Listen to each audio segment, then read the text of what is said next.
beat dropped, the lights flared, yet not a single sound came from the crowd. Thousands of faces stared back at Eminem in perfect silence. When he stepped onto the stage, a wave of heat hit his face. The burn of spotlights, the sweet smoke of fog machines, the dust trembling under 100,000 lumens. All of it was familiar. The metronome in his earpiece, the sweat on his shoulders, the vibration of wood under his sneakers. All of it said, "Go." Marshall gripped the microphone, lowered his head, rolled his shoulders back, and fired off the first bar. The beat dropped. Bass punched him in the chest. Out in the dark sea, thousands of phone screens lit up, white dots twinkling like a galaxy.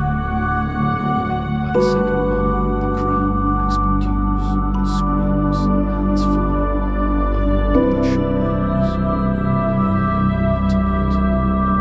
1, 2, 3, 4. Nothing, no cheering, no chanting, no roar, only silence, widening like a bottomless well. Marshall's own voice came crystal clear through the monitors, like he was rehearsing alone in a studio. Mics live, mix is clean, delays tight, he thought. So where's the crowd? His eyes adjusted to the dark. He picked out the faces in the front row. A kid in a hoodie gripping the rail. A girl with neon braids, mouth open but soundless. An older man with a fist raised. They were all there, all staring, but no sound came. "Detroit," he said, raising a finger. Normally, that single word lit the fuse, blew the place apart. But the silence only deepened, as if the city itself had taken a breath and held it. He glanced at Paul, at the lighting rig headphones on, clipboard in hand, but he wasn't moving. The pyrotech, the fog crew, the camera guys, they were all frozen in place. Marshall pressed into the second verse, every syllable sharp, every breath examined. "Stick to the flow," he told himself. "If the system breaks, I don't." His body ran on instinct, spitting bars clear and lethal. But as he delivered, he scanned the crowd. Faces shifted like waves, glowing phones and shining foreheads, but still no sound. Eventually, the silence itself became percussion. The spaces between bars stretched, echoing deeper than usual. He hit the hook hard. Subs rattled his ribcage. Spotlights blazed. His black and white portrait lit up the alley. Thousands of mouths moved in unison, but no sound, lip syncing. He thought with a shudder. No, their lips matched perfectly. They were singing with him, just mute. Then his monitor flickered. A level dropped into flatline, then jumped back. A glitch, maybe. But on the side panel, a red word blinked once, self-mode, then vanished. Paul still didn't move. Marshall breathed into the third verse. Flow tight, bars cutting. The stage boards vibrated under his feet. His eyes tracked them. Stands rows of faces, rows of eyes. And then he realized none of them blinked. Thousands of eyes, all locked open. Not one flutter, not one break. He forced a laugh. Adrenaline, he told himself. Optical illusion. But his stomach tightened. By the fourth track, the LED screens showed the audience. Cameras zoomed on faces, close-ups of the crowd, and Marshall's breath caught. The faces were changing, slowly, subtly. The cheekbones sharper, the brow shaped familiar, the eyes narrowing just so. One face, then another, then 10, then 100. They were becoming him. His pulse spiked. "No way," he muttered. He dug into the verse, flow precise, bars slicing clean. But the lead zoomed again. A girl's faces, a man's faces. Old, young, male, female, it didn't matter. The features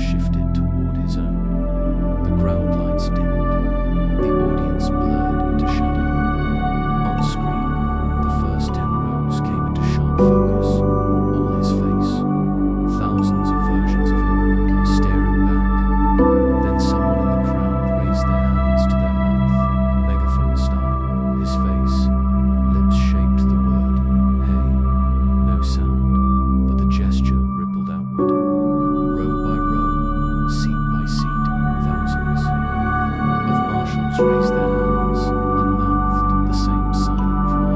Hey, hey. His Indian metronome stuttered something that shouldn't happen. He pushed harder into the verse. Flow was the rope. If he dropped it, he fell. Keep going. He shouted a word into the silence, breaking character for the first time. Why? The sound fell like a stone in water, echo. No cheer, no movement. His chest ached high in the stands. A boy stood up. Sweat glued his hair to his forehead. His face was Marshall's. He lifted his hands and beckoned. Come. Marshall shook his head. The boy didn't move. Then another stood, and another. Dozens. All his face, all beckoning. Come. Enough, Marshall growled. Mic still. Raised. We're cutting the track. He looked to the DJ. The needle lifted. Scratch ran empty. No sound. His own voice was all that remained. On the monitor at his feet, words flickered once. Panic mute. Then black. He turned toward Paul, storming to the wing. The boards thudded louder than they should, like the hollow stomp of a coffin lid. He grabbed Paul's shoulder. Alive. But Paul's face was flat, glassy. He didn't blink. His lips moved just a little, shaping the word. Continue, Marshall. Legged back, pulse racing. The silence roared louder than a crowd ever had. All right, he said into the mic, voice low but steady. If this is a game, then tell me the rules. The entire audience pulled their phones at once. Screens lit up, glowing white. All thumbs swiped upward together, thousands of motions in perfect sync. The LED screen behind him went black. Then, white letters appeared, huge and sharp. Later, then a second line. First, silence. Marshall's chest heaved. He laughed once, harsh.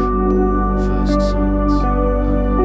He raised the mic, took a breath, and for the first time that night, with no beat behind him, no sound except his own voice, he rapped a verse a cappella. The silence framed it like glass frames a painting. His words hit harder, sharper. The crowd's faces twitched. High in the nosebleeds, a ripple spread. Thousands of eyes blinked at once. The first blink, it rolled downward, row by row, like a wave. And as the eyes opened and closed, the faces began to change, pulling back from his, morphing back into themselves. His chest tightened. That's it, he thought. That's the way. He roared the next bar. The lead showed a new face, someone else. A girl, eyes wet, lips mouthed, thanks. Then a boy who saved me. Then a man, still here.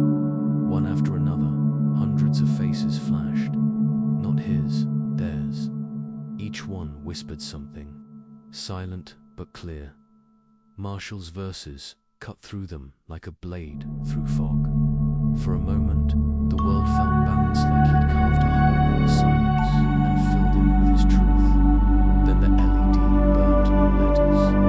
END dubbed the crowd, tilted their heads in unison. Marshall froze, mic low, sweat dripping. Who decides? This, he demanded. Who's running this? No answer. Only the front row woman lifting her hands and shrugging. Lips shaped. You tell me. Marshall laughed. Raw. Fine, I'll tell you.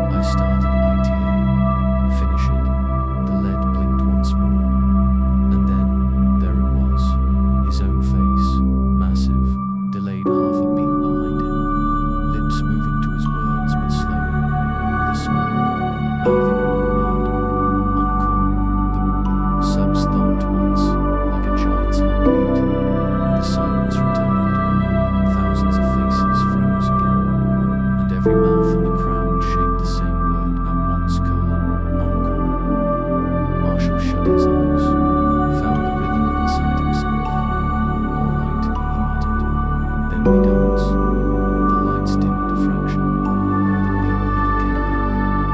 But he did, and in the vast cathedral of silence, he rapped into the void, opening the second act with nothing but his voice. The silence had weight now. Marshall could feel it pressing on his chest, heavier than the bass ever was. It wasn't absence anymore, it was a presence. The crowd of faces stared back, their mouths still frozen in that single word, encore. No sound, just lips moving, 1,000 silent echoes. Marshall's grip on the mic tightened. He wanted to scream, to demand noise, but his instincts whispered, don't. He swallowed the urge, letting the silence stretch until it became unbearable. Then it shifted. A wave rolled through the crowd, not sound, not motion, but something deeper. A ripple moving from the back rows down toward the stage. As it passed, each spectator's face flickered between itself and his. 1 second a stranger, the next him. Eyes sharpening, jaws clenching, scars forming on brows where they had no right to be. A stadium-sized stutter of identity. Stop it, Marshall hissed into the mic. Stop copying me. The LED screens flashed white. Black letters appeared. We are listening. His throat tightened. Sweat stung his eyes. The ripple reached the front row. The kid with the hoodie, the first one Marshall had spotted, lifted his hand slowly, palm up, offering something invisible. His face, now identical to Marshall's, opened its mouth again. This time, a sound emerged, barely a whisper, thinner than wind through a crack, glass. Stay. Marshall's heart dropped. He staggered back, the mic nearly slipping from his hand. Stay. He muttered, for what? The crowd didn't answer with words. Instead, they began moving, not chaotically, not like a mob, in perfect sync, row by row. They rose to their feet. Tens of thousands, standing together in silence, faces flickering between themselves and his. The LED screens pulsed again. New text appeared, letters stuttering as if typed by shaking hands. The verse is not finished. Marshall's head spun. He tore out his in-ear monitor, but the message still echoed in his skull, vibrating through his teeth. No, he growled, chest heaving. I finish when I say it's finished. He slammed into a new verse, a cappella, words raw and jagged, forcing rhythm into the silence. His voice cracked, but he pushed harder, every syllable a defiance. For a heartbeat, it worked. Some of the faces in the crowd twitched, morphing back into strangers. A few blinked, a few broke sync, but then the ripple reversed. It surged forward from the stage itself this time, spreading outward like shockwaves. Marshall's own voice bounced back. At him, not delayed like an echo, but twisted, reassembled, spitting bars he hadn't spoken. His flow, his cadence, his scars but sharpened, perfected. His voice coming from them. The faceless stadium had become a choir, rapping his life back at him, cleaner, stronger, louder. A flawless performance of a verse he had never written. His.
but he knew what it meant.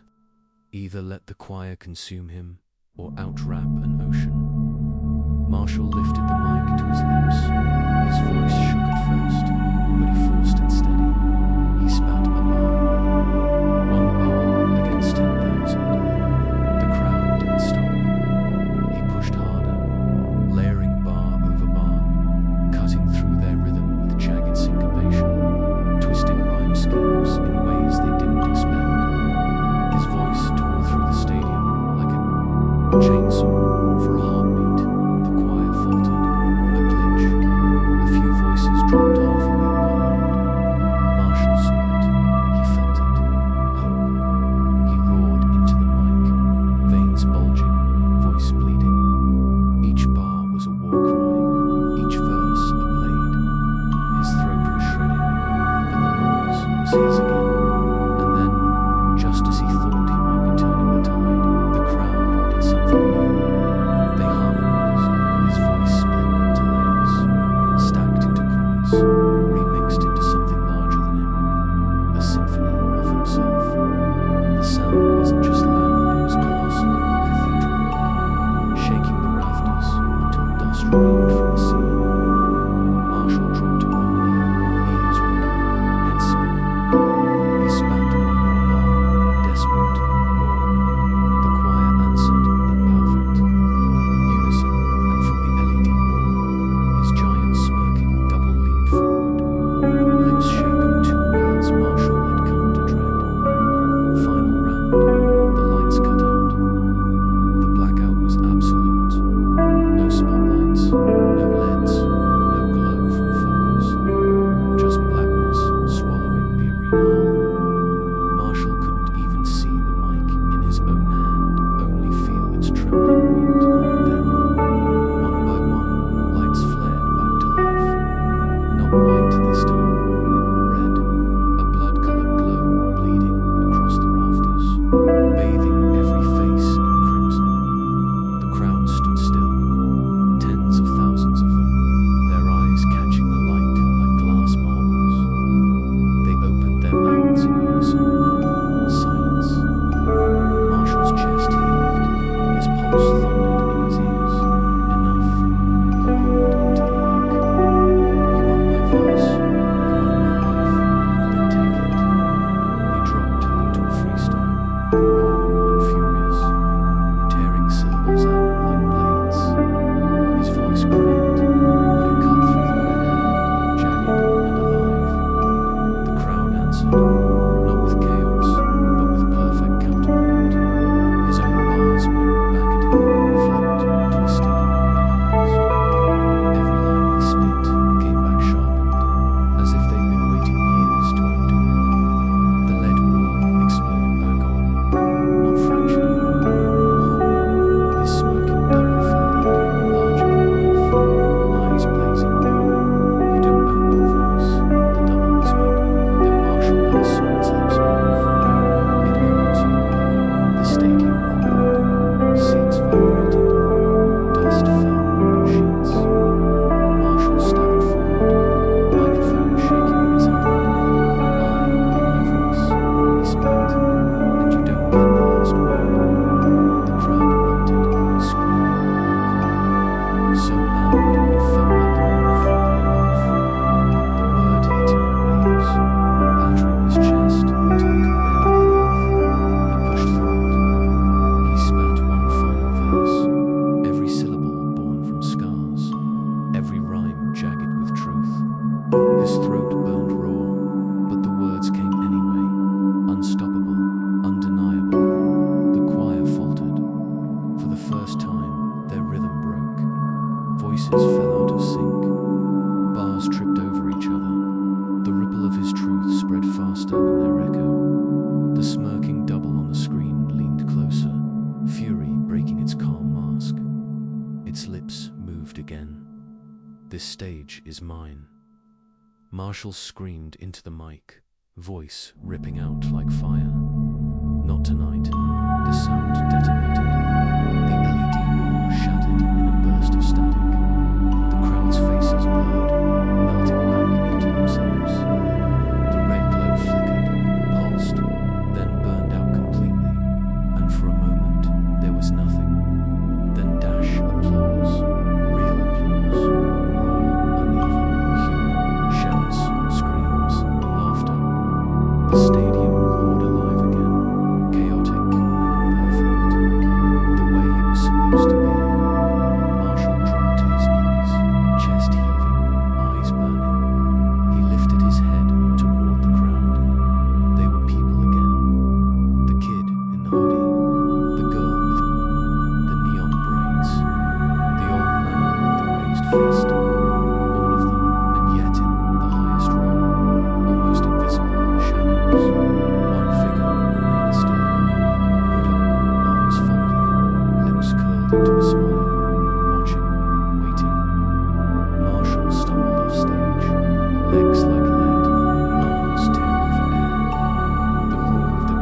behind him were, this time, messy, alive. He pushed through the curtain into the backstage tunnel, sweat dripping down his hoodie, Mike, still in his grip like a weapon. The hallway was dim, lit only by buzzing fluorescence. Crew members lined the walls, but none of them clapped him on the back. None of them spoke. They just stared, wide-eyed, silent. Not again, Marshall muttered. Shaking his head, he pressed on, deeper into the hall, past cases of equipment and coiled cables. His heartbeat pounded louder than the applause outside, until it was all he could hear. His phone buzzed. He yanked it out. Across the cracked screen, a single line glowed. The crowd is never over. The letters burned, then vanished, leaving the glass black. He shoved it into his pocket, fists clenched. No, he rasped. It's finished. I ended it. He reached the dressing room door, pushed it open, and froze. Inside, every mirror was covered. Black cloth draped over the place, taped tight. But one was bare, and in that mirror, he wasn't alone. His reflection didn't match. It stood straighter, eyes sharper, smirk curling wider with every second. It raised the mic in its hand as Mike butt. He hadn't lifted his.